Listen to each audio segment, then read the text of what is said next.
Boa noite, pessoal. Bom dia, boa tarde. Eu não sei quando você está assistindo esse podcast, que na verdade não é mais podcast, ele já tem um nome, é Pode Crer. Então, sejam muito bem-vindos. Hoje estou aqui muito feliz com a nossa companhia de hoje, mas hoje eu vou primeiro introduzir nosso querido co-âncora, co-apresentador, co-host, não sei como eu falo. É com você. E aí, velho, como é que você tá? Eu tô bem. Eu tô sentindo hoje que você tá mais um leão com ascendente em Capricórnio, não sei. Acho que você tá com a cara de Libra, velho, não sei. Não sei. Talvez, né, se eu nascesse em... Eu não sei também. Mas, inclusive, é sobre isso que a gente vai conversar hoje. Hoje a gente vai conversar sobre o tema signos, né? Signo e o cristianismo. E hoje temos pessoas incríveis aqui na mesa com a gente. Temos, de um lado, Kaká, que vocês conhecem muito bem. E do outro lado, nosso querido pastor João Carlos. Sejam muito bem-vindos, tudo bem? Se apresentem para o público. Vocês estão meio mudo. Podem falar com o povo também. Se apresentem. É um prazer estar aqui junto de vocês e junto a vocês. É uma coisa muito boa conversar sobre esses vários assuntos. É uma honra ser convidado pelo grupo de adolescentes da igreja. Fazer parte desse time é muito legal. E eu vim só porque ele veio, gente. Na verdade, eu não sei o que eu vou falar aqui, entendeu? Não entendo nada de signo, mas era com o pastor João Carlos. Eu falei, tô dentro, tô topando até passar vergonha. Então, gente, bora começar do começo, né? Queria saber um pouco, pastor, sobre a origem disso tudo. De onde é que surgiu essa coisa de signo, que é uma coisa tão controversa, né, que no nosso meio e no nosso país. Antes disso, rapidinho, eu vou explicar pro povo, né, o porquê da gente estar tratando sobre isso. É bom a gente explicar, né? Porque, não sei se vocês perceberam, mas a gente está tratando de temas que foram normalizados, né? A gente trouxe a fofoca no podcast passado, que foi uma cultura do mundo que foi implementada na igreja, foi normatizada dentro da igreja. E o signo é a mesma coisa hoje em dia, né? Muitas pessoas, a gente brinca com isso, mas outros falam verdadeiramente, né? Falam sério, né? Dizendo, não, eu sou de Libra porque eu acredito, as minhas características são parecidas. E o povo acredita e vai nessa mesmo, né? Então, a gente está trazendo aqui, não para julgar você, a gente, longe disso, a gente está dizendo mais para cargos de informação e que você aprenda mais sobre isso, que você também possa passar para outras pessoas sobre isso, entende? Para que você tenha esse negócio de você falar, tá errado, tá certo, por isso.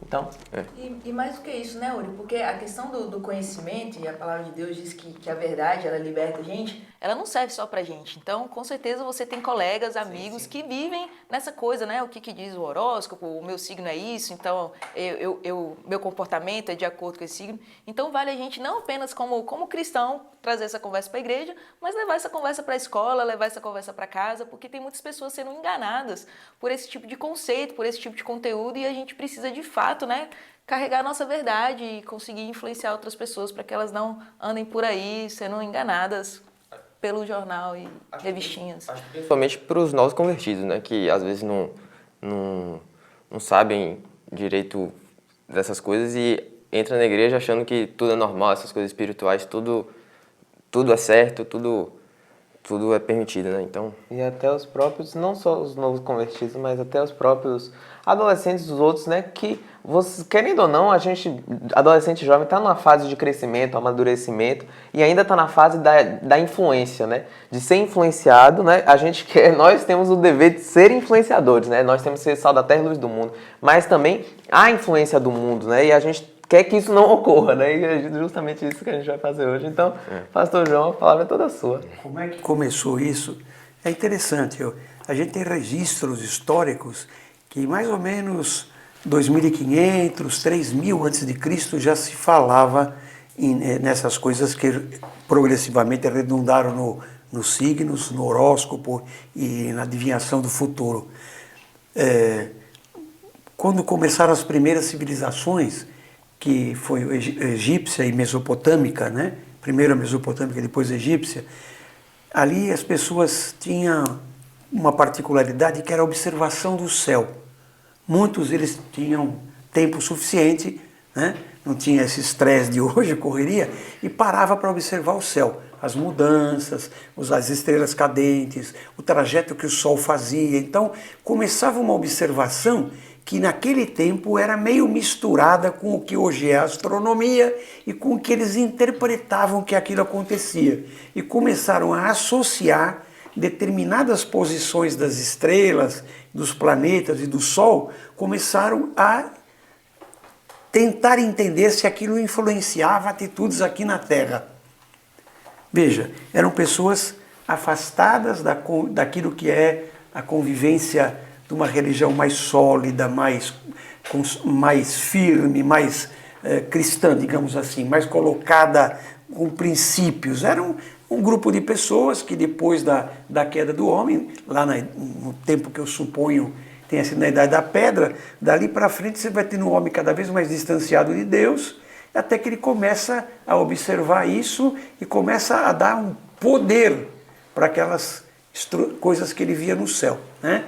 Será que aquele sol que vem de manhã, depois volta do outro lado, diferente de onde ele estava, ele influencia o que aqui? É ele que me dá força, ele que me dá calor, ele que faz as plantas crescer, e a chuva. E daí então começar a verificar o poder da natureza, esquecendo-se de um ponto fundamental, que naquela época não era tão claro assim, hoje é: quem é o criador de tudo isso? Né? O criador de tudo isso, na nossa concepção de vida, é Deus. Não nasceu do nada, certo? O universo não foi formado do nada, porque senão era uma incongruência filosófica. O nada gerou alguma coisa? Como é que o nada gera o nada? Né? Não existe isso, né? Ou nada gera algo. Tem que ter alguma coisa gerando algo. Os cientistas sabem hoje que o universo teve um começo. Nós, cristãos, acreditamos que Deus é o autor do universo. Então ele é autor de todas essas belezas maravilhosas, de todos os astros, galáxias e planetas e tudo que existe. Mas isso é criatura, não é o Criador. Então o homem começa a se voltar para a criatura. E aí isso é relatado bem lá para trás, no comecinho da escrita. As primeiras escritas, que são dos sumérios e dos acadianos, já tem relatos sobre isso. Depois vem os egípcios, 3000 a.C., 3200, começa a escrever sobre isso. Existem escritas egípcias que falam dos deuses do sol, da lua, do poder disso, poder daquilo. E aí a coisa vai crescendo, um pouco mais para frente, quando tem a civilização babilônica, ela toma realmente a forma parecida com o que tem hoje, né? O sol faz um determinado trajeto no espaço, né, ao longo do ano. Quando eu estudo esse trajeto, ele passa por determinadas constelações, e aquelas constelações eles começam a ver, juntando os pontinhos, o que formava. Então começa a dar nome às constelações. Áries, Leão, e vai dando um nome.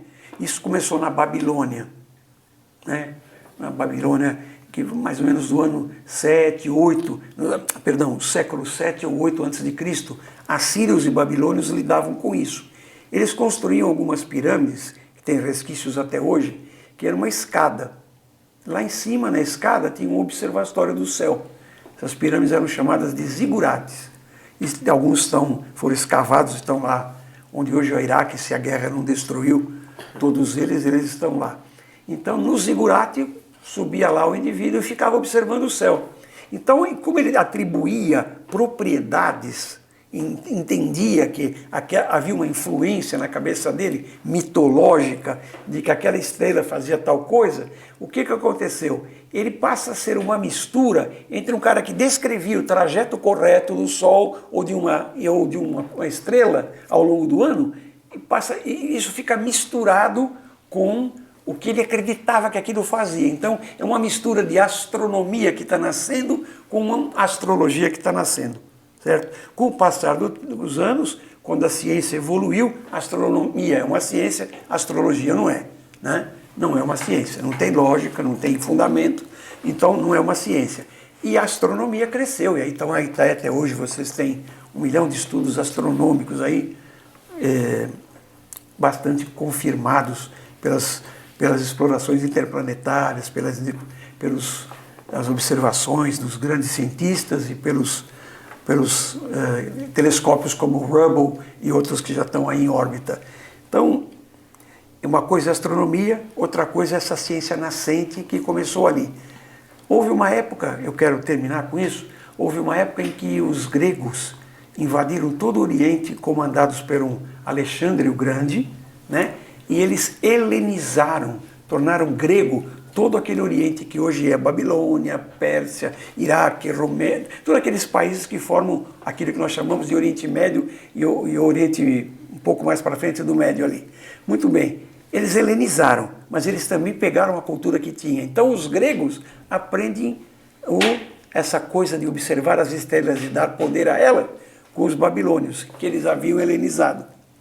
Então os gregos agora, ao invés de dar qualquer nome ou o nome do que os babilônios davam, eles começam a ter na sua mitologia, a colocar nas estrelas, nas constelações, seres mitológicos da mitologia grega.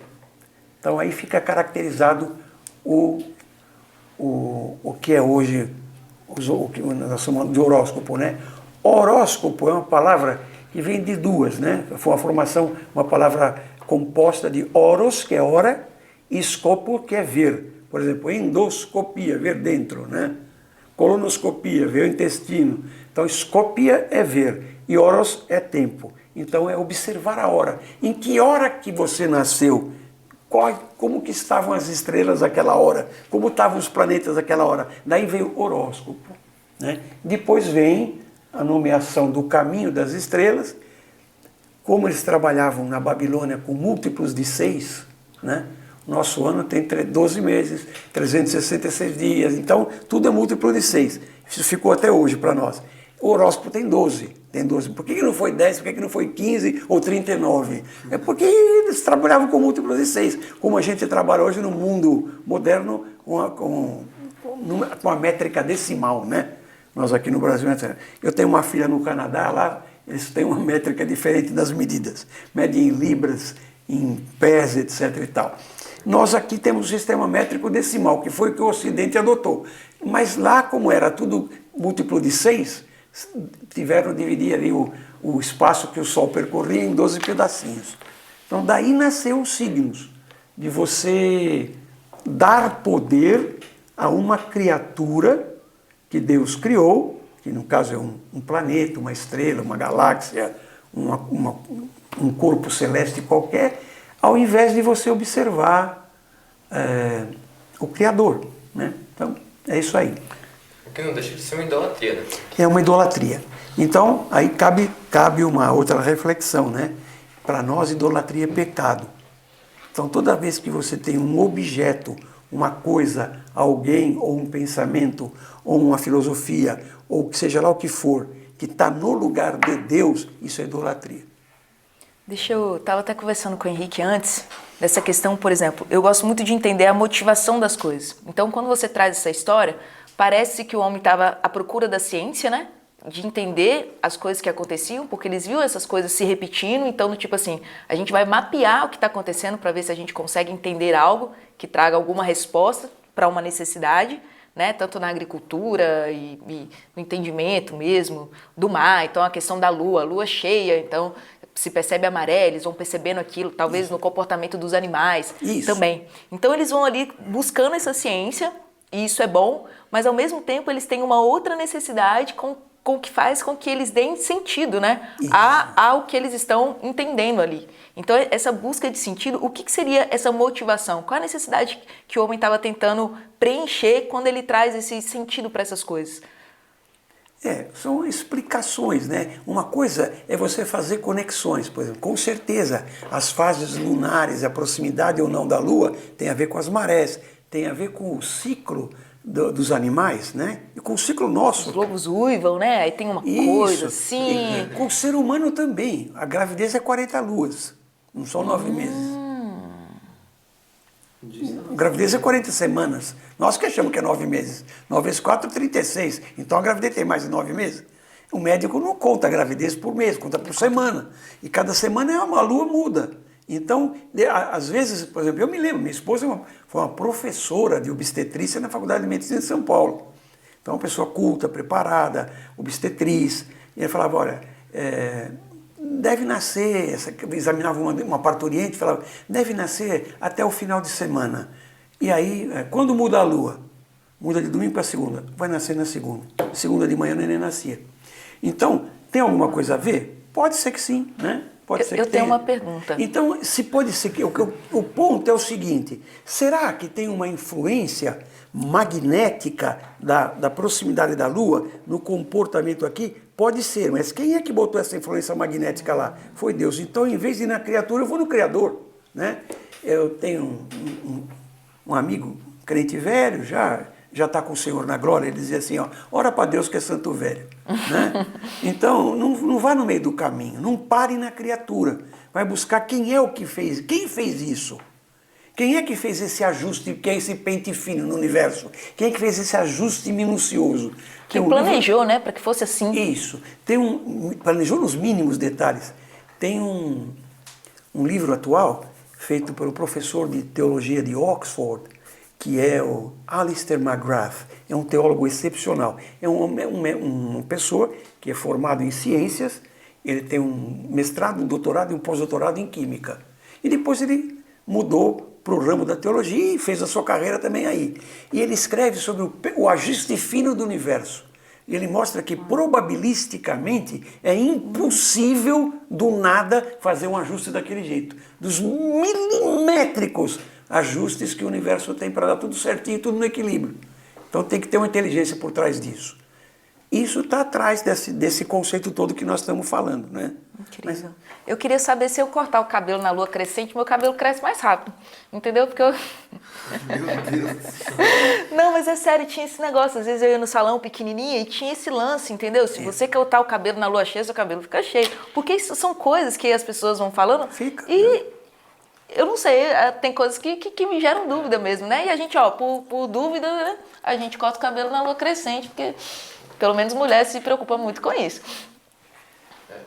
Brincadeira. Uma coisa, acho que é uma coisa muito controversa na Bíblia, que gera muita especulação, é a coisa dos reis magos, né? Sim. Que tem a estrela que indicou onde Jesus estava. E eles eram astrólogos, não é? Ou não? Ou astrônomos. Eles eram astrônomos, astrólogos, a Bíblia não fala. Possivelmente uma das duas coisas, ou as duas coisas. Eles eram magos, né? Eram de uma religião diferente. E na compreensão que eles têm do universo, eles enxergam uma estrela que estava guiando eles para algum lugar. E tanto é que guiou até onde estava Jesus. Mas ali tem uma particularidade que às vezes passa batido na gente quando estuda o texto, porque não está olhando o contexto, não está estudando a exegese daquele texto. Eu quero dizer o seguinte, no universo inteiro, em todo o universo, as estrelas caminham de oeste para leste. Né? Se convencionou. Onde é o norte, onde é o sul, onde é o leste, se convencionou. Então, o caminho das estrelas é sempre do oeste para leste, certo? E sempre do sul para o norte. Esse é o trajeto normal de todas as estrelas do universo inteiro. Por que é assim? Eu não sei, mas é assim. Agora, é uma coisa interessante. Eles estavam na Pérsia, na Babilônia, eram magos lá daquela região. E eles vêm aqui para Jerusalém, que está a oeste. Então, uma estrela que chamou a atenção está fazendo um movimento contrário de todas. Uau. Se todas as estrelas andam de oeste para leste, como é que aquela guiava eles da Pérsia, da Babilônia, para oeste? E mais do que tudo, para confirmar mais ainda, todas as estrelas se movem de sul para norte. Quando ele chegou em Jerusalém, que está ao norte de Belém, aquela estrela caminhou para o sul, mostrando onde ele estava. Então, isso é um movimento milagroso. É fora da regra normal do movimento estelar. Para ter um movimento desse tipo, ou você deixa de acreditar, ou você, como eu, que sou um cristão, isso é a mão de Deus. Eu vou chamar aqueles três lá e vou mostrar para eles uma estrela que anda ao contrário. Como é que eles sabiam que era aquela se tem 1 bilhão de estrelas no céu? Está andando no caminho contrário. Todas as estrelas vão do oeste para leste, essa aqui de leste para oeste. Alguma coisa tem, vamos atrás. Uau. Zerei a vida agora. Mas a gente... Voltando àquela pergunta de Cacá. Do cabelo? Não. Da necessidade, né? Qual é a necessidade do homem de ir atrás, né? Do horóscopo, né? De saber o tempo das coisas, de querer saber sobre isso? Olha, primeiro tem uma necessidade da curiosidade natural. Você quer explicação para as coisas. E as explicações ou são científicas e racionais, ou elas são explicações míticas, religiosas, filosóficas, outro tipo de busca. Então esse é um ponto. O homem tinha essa necessidade por ser um ser humano. Agora, em todo ser humano, sem exceção, existe um vazio dentro, um vazio. Hoje em dia se chama bem isso, um vazio existencial, um vazio, é um vazio da alma, né? E eu posso me lembrar aqui um autor, já de muitos séculos atrás, que foi Agostinho, se você preferir, Santo Agostinho. Ele viveu de 354 até 430 depois de Cristo, século IV para o século V. Agostinho dizia o seguinte: em cada ser humano existe um vazio em seu interior do tamanho e do formato de Cristo. Só é preenchido quando Jesus está dentro. Caso contrário, isso não se preenche. Então, tem a necessidade espiritual desse preenchimento e tem a necessidade de conhecimento. Aqui pode ser parcialmente explicado pela ciência, pelo pensamento filosófico, por uma série de outras coisas. Mas aqui não, aqui só Jesus preenche. Eu tenho um entendimento que essa coisa, né? Deus criou a gente de uma forma que a gente sempre precisasse preencher por Ele mesmo. Então a gente só é pleno nessa vida com Cristo.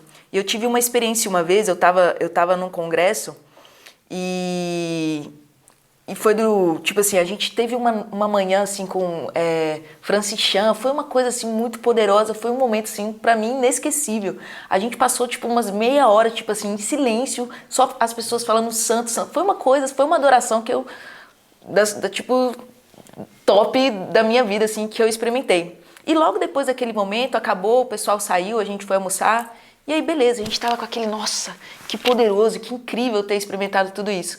E quando a gente volta, né, eu saio com os meus amigos, quando a gente volta pro lugar de culto, parecia uma balada gospel, tava o pessoal, tipo uma banda, parecia um outro nível eu não vou chamar aquilo de adoração, era uma música lá e o pessoal tava pulando. E eu lembro que eu entrei naquele lugar e fiquei assim, gente, que absurdo, tipo assim, aquilo me incomodou muito, porque não me parecia que Deus estava ali sendo adorado, parecia um lugar de festa e as pessoas estavam se divertindo, mas parecia que o Senhor ficou em algum outro canto, assim, era a minha sensação.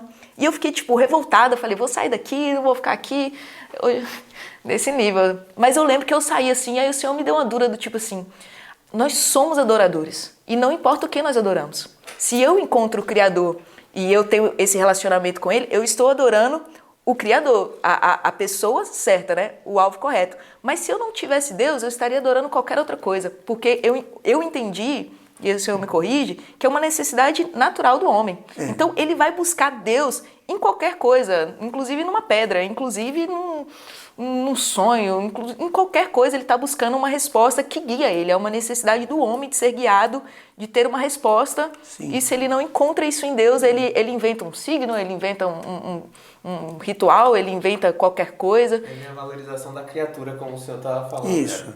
É valorização da criatura em vez de valorizar o Criador. O Criador. Porque talvez eu estava conversando com uma amiga que ela se converteu ao cristianismo e tal, e ela veio de origem do candomblé, e ela me contou um pouco das origens. Ali eu também já estudei um pouquinho do budismo, algumas religiões assim. Inclusive eu vi uma história de uma mulher bem profunda assim na questão da astrologia, e ela falando assim, olha, a astrologia é uma religião, né? A gente se comporta aqui como tem os nossos deuses aqui.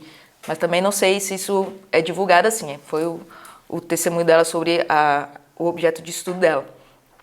Mas essa questão da idolatria, essa questão da nossa necessidade de buscar algo. E talvez nessas religiões, eles do tipo assim, Deus está muito distante e Deus vai ficando cada vez mais distante. Então eles vão colocando seres entre você e Deus para que você vá se comunicando com Ele. E eles viram também objetos de adoração. Então, o que eu percebi nessas religiões, tirando o cristianismo, que a gente tem essa comunicação direta com Cristo, com Jesus, as outras eles vão colocando intermediadores para que você ache que você está evoluindo, que você está chegando mais perto, mas na verdade ele vai ficando cada vez mais distante. Então eles ocupam o seu tempo ali, né, a sua devoção naquela caminhada onde você nunca vai chegar. Então você está sempre inventando mais coisa, talvez, e trazendo mais história para justificar aquilo que você nunca consegue. Sim. E na Bíblia deixa claro, né, que só há um mediador entre Deus e os homens, né, que é Jesus Cristo. Uma pergunta que eu quero fazer, pastor, por exemplo, os signos, muitos signos batem com muita pessoa, né? É óbvio também, né, que tem aquele negócio que eu percebo, que é muito perceptível isso. Não sei, tem gente que não percebe ou às vezes finge não. É aquele, né, eu vou me vendar pra não perceber de que bateu aqui, mas só que é muito genérico, né? É muito genérico. Mas tem coisas que batem de verdade. Então seria meio que coincidência mesmo? É fruto da observação. Se você observar as pessoas, você pode colocá-las em determinados grupos. Por exemplo, você pode colocar os que são mais introvertidos num canto, os que estão mais extrovertidos em outro lado, aqueles que têm um humor sutil e que fere, né? Esses outros dois anteriores não têm isso. Posso colocar um outro ainda que é completamente irracional, totalmente cabeça, pensa, lógico, racional. Então você pega esses grupos, você vai vendo que tem grupos de pessoas. Agora, o que caracteriza cada pessoa é a sua variabilidade. Né? Quando eu pego uma população de animais ou de seres humanos, ou do que você quiser, de pássaros, de zebras da savana africana, então eu distribuo as características delas numa linha e vai dar uma curva de Gauss, assim, né? Eu vou ter sempre uma média, mas eu tenho um desvio, né? E a variação, a variabilidade é que caracteriza os seres vivos. Seres vivos nascem, crescem, reproduzem, morrem e têm variabilidade. Né? Uma quinta característica para aprender. Então, olha, nós humanos somos assim. Dá para pegar uma média e fazer 10 grupos, 12 grupos, 20 grupos? Dá. Tem um livro muito interessante, que vocês já conhecem, ou se não, precisam conhecer, que é Temperamento Controlado pelo Espírito, do Tim LaHaye. Ele escreve, divide os temperamentos básicos em 4 grupos. Depois, um pouco mais aperfeiçoado, as pessoas falam, olha, você nunca é pertencente a um desses 4. Você tem sempre mais características de um e um pouco do outro, né? Então, você já fez aí 4 vezes 2, já vai dar 8. Mas você pode dividir um pouco mais e, de repente, o horóscopo observou. Agora, atribuir isso à estrela... E é uma data, né, de nascimento. Você nasceu... Inclusive, se isso tudo fosse real, pessoas gêmeas seriam iguais em tudo, né? Eu conheço gêmeos completamente diferentes. E a questão é que dá pra ver que tenta se explicar de alguma forma, né? Que, por exemplo, você é de um signo, sei lá, touro. Aí você nasce touro, mas só que você não tem as características. Então o seu ascendente é diferente. E se o ascendente não tá, é porque o seu sol, a sua lua, ou seus Júpiter, Saturno, sei lá. Eles botam os planetas. Como estavam os astros naquela época? Horóscopo. Observe, pesquise como estava a hora em que nasceu. Isso fez nascer o horóscopo. Isso que você colocou, olha, não deu certo porque o ascendente é assim, porque o sol estava aqui, se chama mapa astral. Tem gente vendendo aí, ganhando dinheiro fazendo mapa astral. Tá certo? Que é uma balela, mas tem gente fazendo. Agora, acho que o ponto que nós, não sei se nós ainda vamos tocar nisso, que acho que mais profundo é assim, esse tipo de postura, de horóscopo e coisas semelhantes, adivinham o futuro. Pronto. O quanto que isso está ligado à adivinhação do futuro? Porque eu acho que a adivinhação é claro. Da Bíblia está claro lá, em alguns episódios, com Saul, que é proibido a gente consultar os mortos. Então, isso algumas coisas ficam claras. Mas o quanto que isso, de fato, também é a mesma coisa? É do mesmo jaez, é do mesmo tipo, do mesmo naipe. Porque o futuro pertence a Deus. Ninguém sabe do futuro. Perguntaram para Jesus, em corpo presente aqui na terra, quando que o Senhor vai voltar? Só o Pai sabe. Não cabe a mim isso responder. Né? Então, naquele momento que ele está te respondendo como um homem, só Deus Pai que sabe. Né? Voltando a essa questão das personalidades, né? Porque a gente, de fato, a gente consegue, a psicologia traz isso. Então, existem muitos estudos com relação ao temperamento, a questão das personalidades. Pegando isso, e aí os signos, ele traz muito isso, né? A pessoa de Libra, ela tem tal comportamento.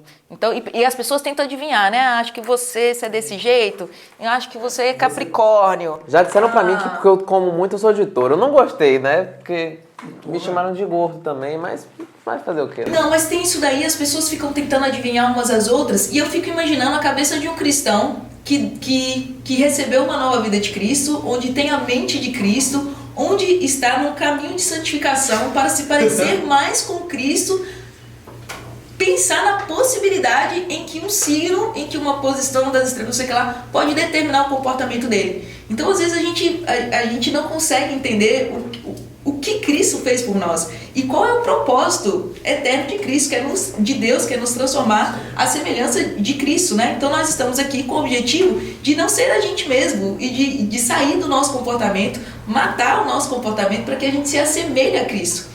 E nisso tudo a gente ainda vive um contexto em que a gente está se justificando os nossos comportamentos por coisas aleatórias, né? Como se, eu faço isso porque está determinado, é do meu signo, ou então da minha personalidade. As pessoas também usam a justificativa. A minha personalidade é essa. Cara, eu tenho Cristo, ele é meu modelo, então toda a minha personalidade ela deve se submeter ao modelo de Cristo, né? Muito interessante isso que você falou, principalmente da personalidade, né? Da questão. Muita gente usa muita desculpa da personalidade forte. Não, eu não vou mudar porque minha personalidade que é forte. Mas não, tem coisas que no seu comportamento, tem um livro, né? Em Seus Passos, o que faria Jesus, né? Eu não sei quem escreveu, mas que é justamente isso. Eu fico nessa de que nos passos de Jesus, o que Jesus faria no meu lugar, né? A minha personalidade está batendo, né? E a gente tem que viver nesse dilema a nossa vida toda, se a gente quer viver uma vida de santidade como a gente estava falando antes. Eu acho que isso tem muito a ver com... Isso é uma idolatria também, porque o único que realmente pode mudar nossa personalidade, mudar nosso jeito de ser, é Deus, né? E não é outras coisas externas que vão mudar isso. Então, outra coisa que eu acho interessante é em Daniel, como tinha o sonho do rei, né? Que tinha os astrólogos, os magos, e ninguém conseguiu adivinhar. Essa eu quero ver, pastor, porque essa é uma passagem importante, né? Pra gente entender. E só Deus soube, né? E falou para Daniel. Então, Deus é soberano acima de qualquer outra coisa. Então... Contextualiza um pouco, passou pra gente, né? Acho que é Daniel 2, que fala um pouquinho... Tinha muitos magos na Babilônia, onde estava Daniel. Né? Babilônia e Pérsia, né? Daniel começa sob domínio babilônico e vai ficando velhinho, e lá quando ele já está bem velhinho, quando ele é jogado na cova dos leões, ele não era um mocinho, ele já era um velhinho. Né? Eu achava que ele era aquele jovem, bonito. Ele foi levado para a Babilônia um adolescente, brilhante, uma cabeça brilhante e tal, um adolescente. Bonito, gato. Lindão, sarado e tal. Partidão. Ele é levado para... Ele ficou 70 anos no exílio. Se ele foi com 15, 16, 17, ele tinha 85. No final da vida dele, que ele jogado aos leões. Então, jogado aos leões, Daniel é um velhinho. Né? Mas colocando esse ponto de você falar, como é que ele adivinhou o sonho? Deus pode dar um sonho revelador. Por que não? Né? Mas ele também era um grande observador, né? Ele pegava as escrituras, descobriu que em 70 anos estamos no tempo, então ele era também um cientista, ele era... Isso faz parte do conceito do que é profeta, que ficou distorcido recentemente. O profeta do Antigo Testamento é um cara que tem três coisas, ou tinha três coisas. Primeiro, ele tinha um grande conhecimento do que estava acontecendo. Embora não fosse... Não precisava ser um homem culto como Daniel. Você pega Amós, por exemplo, que era um colhedor de figo selvagem e boiadeiro. Como é que ele sabia que ia vir nos exércitos dos assírios? Porque ele comercializava. Ele ia vender os figos lá, ele ia trocar os bois que ele tinha criado e tal. Então ele sabia. Ele tinha um conhecimento que nós chamamos hoje de geopolítico. Segundo, ele era um profundo conhecedor da palavra de Deus, do que estava escrito para trás dele. Daniel tinha lido tudo para trás, que tinha passado antes dele. Não só lido, né? Estudado. Lido, estudado e tal. E na expectativa do... E agora, né? Então nós temos aqui três características do profeta do Antigo Testamento. A primeira, conhecimento geopolítico. A segunda, conhecimento bíblico, da palavra. E a terceira é o dom de fazer a profecia, que vem de dentro, vem para fora, como vem, por exemplo, um vômito que você não consegue controlar, o vômito sai. Como é assim, como é comum entre nós, descrever, por exemplo, o dom de línguas. Você não consegue controlar quando ele vem. Muito bem. Então, essas 3 coisas é que fazem o profeta. Hoje, o pessoal acha que profecia é só o vômito, é só o nabi. O nabi ou o navi, que é esse terceiro ponto. Mas os 2 primeiros você está deixando de lado. Né? Então, o verdadeiro profeta conhece a palavra e conhece a situação geopolítica. Se não fosse assim, como é que ia ter escola de profeta? Eliseu tinha uma escola de profetas. E ensinar o quê? Ensinar o dom? O dom é de Deus, não é dele. Ok. Então tinha conhecimento. Daniel era profundamente conhecedor da palavra, inclusive. Agora, ali foi Deus que deu a revelação do sonho. Tem uma boa. E essa questão, por exemplo, daquele crente que vive atrás do profeta, entendeu? Para saber sobre o futuro dele. Que a gente também tem essa necessidade. Eu vou num lugar ali, entendeu? Para saber o que está acontecendo. É usando a mesma estratégia, talvez. Isso. Entendeu? Eu não vou na cartomante te negociar as cartas lá, mas eu vou naquela igreja tal que tem uma pessoa X que fica falando o que vai acontecer na vida dos outros. Vou casar, não vou casar. Vou não sei o que lá, não vou sei o que lá. Como a gente lida com isso? Qual é a forma sábia da Bíblia para a gente se relacionar com essa necessidade da gente de querer saber o que vai acontecer? Eu acho que o equilíbrio está no meio de todas as coisas, né? Eu preciso ver bem o dom de profecia e eu preciso ver 2 coisas fundamentais. Quem é o profeta? Em segundo lugar, aquilo que foi profetizado se cumpriu? Se não se cumpriu, não era bíblico, né? No tempo do Antigo Testamento, quando o profeta fazia uma profecia que não se cumpria, ele era apedrejado, porque não era um profeta verdadeiro. Estava na lei, né? Se você ir lá estudar Levítico e Deuteronômio, você vai ver que isso é lei. Então, como é que eu garanto que essa profecia é do Senhor, né? Eu tenho um pouco de receio das profecias que olham para frente, mas eu respeito e sei que elas existem. E creio que é o Senhor que as dá, mas com certeza elas se concretizam. Eu vi no estudo da história da igreja vários profetas e fundadores de denominações, entre aspas, cristãs, que profetizaram a volta de Jesus e até agora nós estamos esperando, né?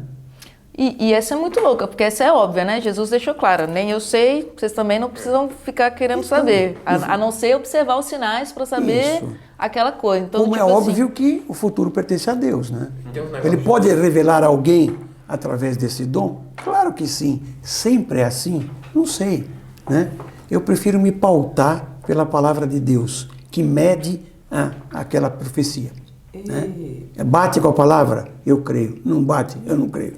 Inclusive, nesse assunto do bater com a palavra, e eu creio, não bater, eu não creio, vamos para a pergunta, né, que a gente está girando em torno mesmo, que é o porquê do signo é errado. Sim, a gente conversou muito sobre isso, mas o porquê, tipo assim, biblicamente, tipo, a gente já viu do pecado da idolatria, a gente já viu também da adivinhação, né, agora, e tem mais alguma coisa, são esses 2? Não, inclusive, eu acho que muita gente tem dúvida disso, saber se é uma coisa, se é uma mentira ou se é uma coisa demoníaca. Porque se for uma mentira também é demoníaca, mas... Porque o pai da mentira? Não, mas É uma pergunta interessante a sua. Existem mentiras que não são satânicas? Não sei dizer, não sei responder isso. O diabo é o pai da mentira. Ele não criou nada na vida, ele só copiou. A única coisa que ele criou foi a mentira. Então, mentira nunca é uma coisa sadia. Mentira é pecado. É interessante quando você fala, por exemplo, um assunto que sempre me pergunto, né? Talvez por estar ficando mais velho e tal. O pessoal vem perguntar se o pecado que não tem perdão é o indivíduo se suicidar. Eu falo que não a Bíblia não fala isso. Ela fala, mas aqui no final, no Apocalipse, olha aqui, pastor, dá uma olhadinha aqui em Apocalipse, fala que os suicidas, os homicidas não entrarão no reino do céu. Nem os mentirosos. Nem os adultos. Não vai ninguém, né? Concorda comigo? Então ninguém vai. A gente peca, se arrepende e volta ao Senhor. Por que esse pecado é o imperdoável? É porque os vivos estão aqui, entendeu? Eles não se suicidaram, então eles estão defendendo o direito deles de serem mentirosos. Eu creio que a mentira, principalmente nessa colocação, quando ela te põe a adorar a criatura em vez do Criador, quando ela te põe a resposta na criatura e não no Criador, isso é pecado. Como é pecado tentar adivinhar o futuro, né? O futuro pertence a Deus, não pertence ao homem. Deus pode revelar isso para você? com toda certeza. Uma pergunta que fizeram na caixinha, fizeram essa pergunta na caixinha de perguntas no Instagram. Eu quero falar com meus amigos, eu quero não combater, mas tipo, na própria apologética, né, defender a minha fé. E que versículos eu trago para combater isso na Bíblia? Ação intermediária entre Deus e os homens, Cristo Jesus homem. 2 Timóteo 2,5, se não me falha a memória. Então, ou 1,5. Em primeiro lugar, o único intermediário entre Deus e os homens é Jesus Cristo. Segundo lugar, não posso pôr nada nesse lugar, é Jesus Cristo. Quando eu colocar um intermediário aí, eu estou colocando alguém no lugar de Cristo. Então, já está fora do cristianismo.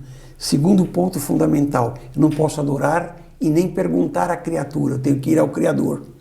Ele é o Senhor poderoso e tal. Mas eu creio que realmente quando Marte se aproxima numa coisa com Júpiter e tal, tem um magnetismo, a ciência nunca provou isso, mas aí vai influenciar a cabeça e tal. Pois é, mas quem trouxe Marte e Júpiter ali?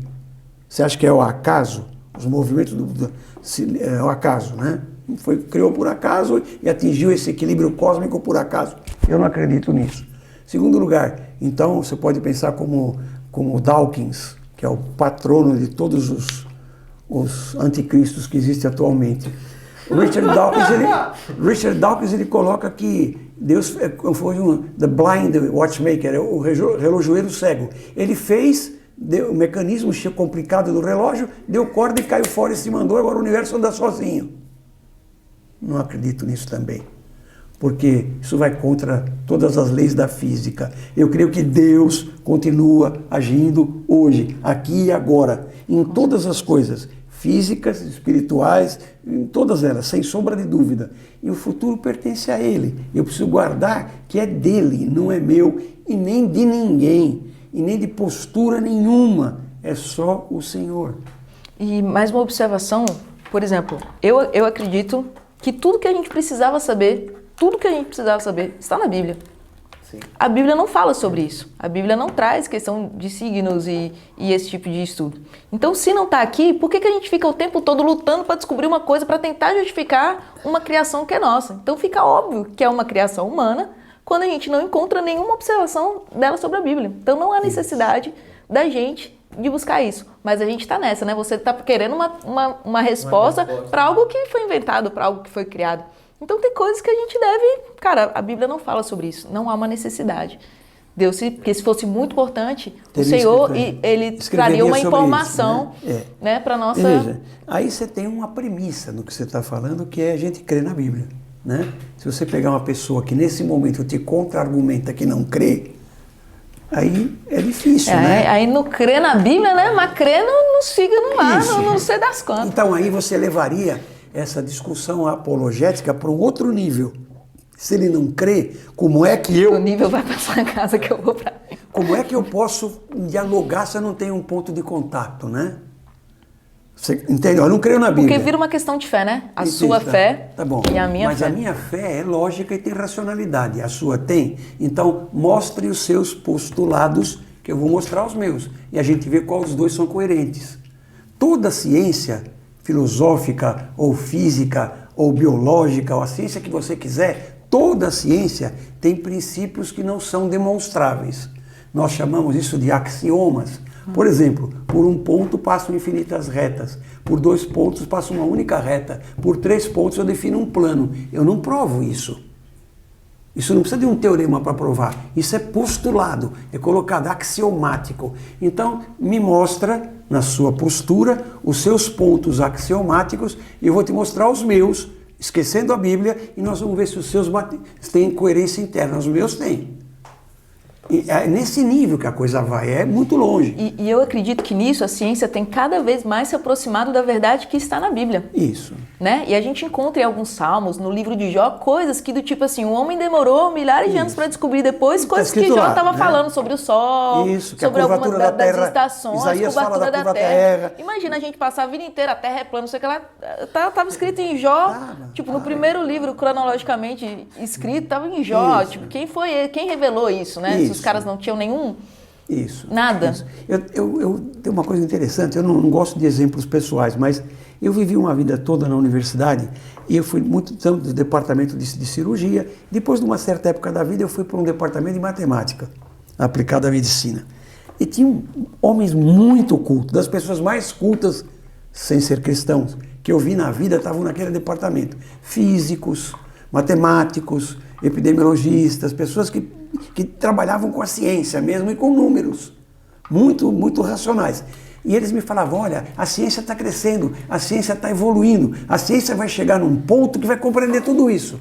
Eu falei, eu acredito. Quando ela chegar lá nesse ponto, ela vai encontrar um teólogo sentado. Uau. Nó. Zerei a vida de novo. Então, gente, queria agradecer. Não, gente, Nossa. vocês entenderam rapidão. Não, vocês entenderam o que ele falou, né? Rapaz, Os cortes desse podcast vão ser bons, viu? vamos. Então, vamos dar aquela recapitulada? Bora, né?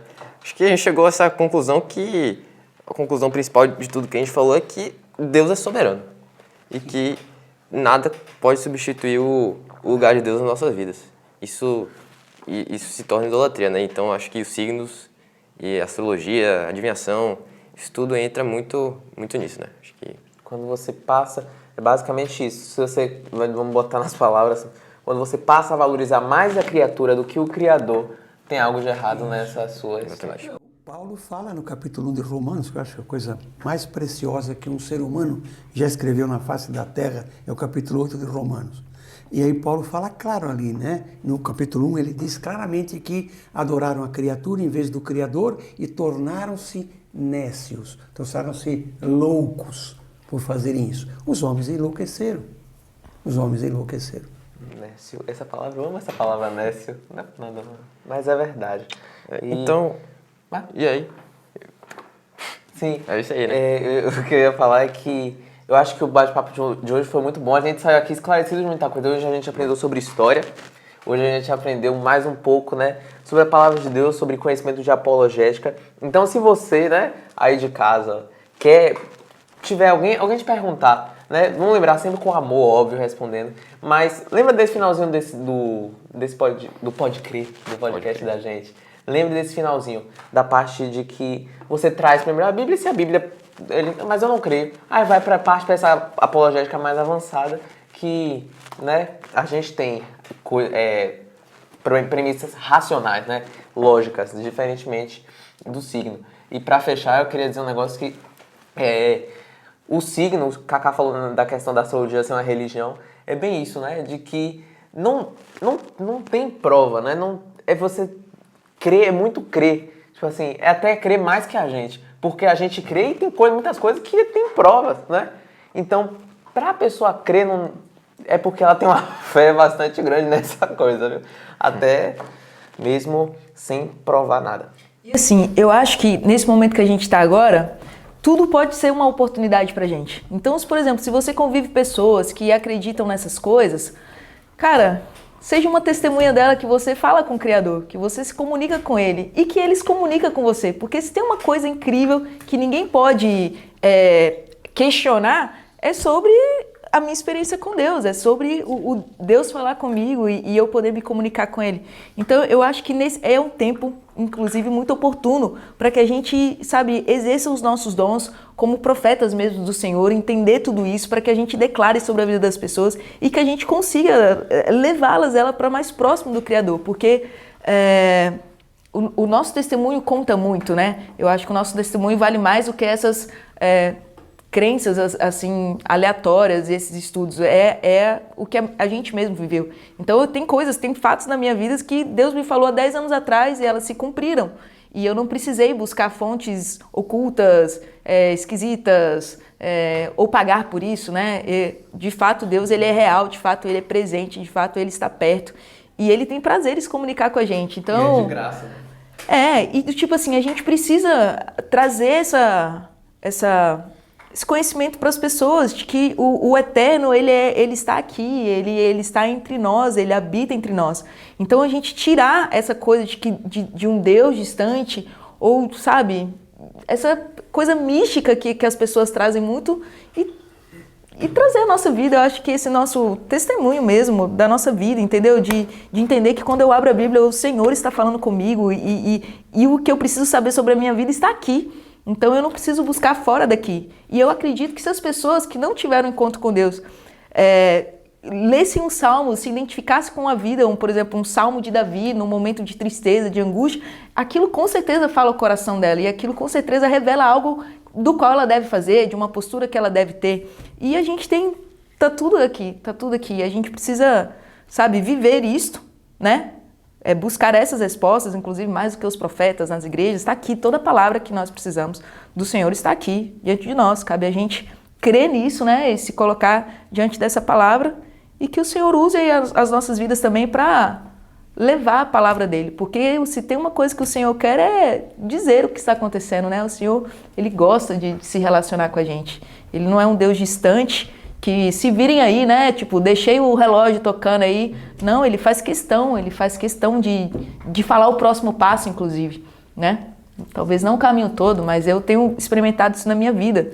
As fases da minha vida sendo muito pontuadas. Isso aqui, e serem coisas que só Deus mesmo poderia fazer e falar e mostrar. Então, o nosso Senhor é real e tá... Por que conseguiu penetrar dentro das igrejas coisas, por exemplo, como horóscopo e outras coisas semelhantes às runas, né, dos nórdicos? Por que entrou nas igrejas? A reforma protestante do século XVI trouxe uma força muito grande que a igreja havia perdido na Idade Média, que era a palavra, o poder da palavra, a força da palavra. A palavra é Cristo, né? Cristo é a palavra que se fez carne. É essa palavra aí, certo? Então a igreja tinha esquecido isso. Quem olhasse para a igreja cristã no finalzinho do século XV, na época da descoberta do Brasil, isso aqui não é uma igreja cristã, não é possível. Está totalmente diferente do que era no começo. Vamos voltar para o começo? Para voltar para o começo, tem que pôr a Bíblia no meio. Sola Escritura. Primeira regra básica da reforma protestante. Aí você vai Lutero, Calvino, Zwinglio, John Knox, todos os grandes reformadores, Sola Escritura. E aí a igreja, durante 1 ou 2 séculos, né, a igreja manteve firme e forte a Bíblia como centro de tudo. A partir de um certo momento, né, quando começa o iluminismo, só a razão equivale, a Bíblia foi sendo deixada parcialmente de lado, né? Muitas igrejas hoje não têm a palavra de Deus como centro. E o que acontece? O que é de fora entra e ganha lugar.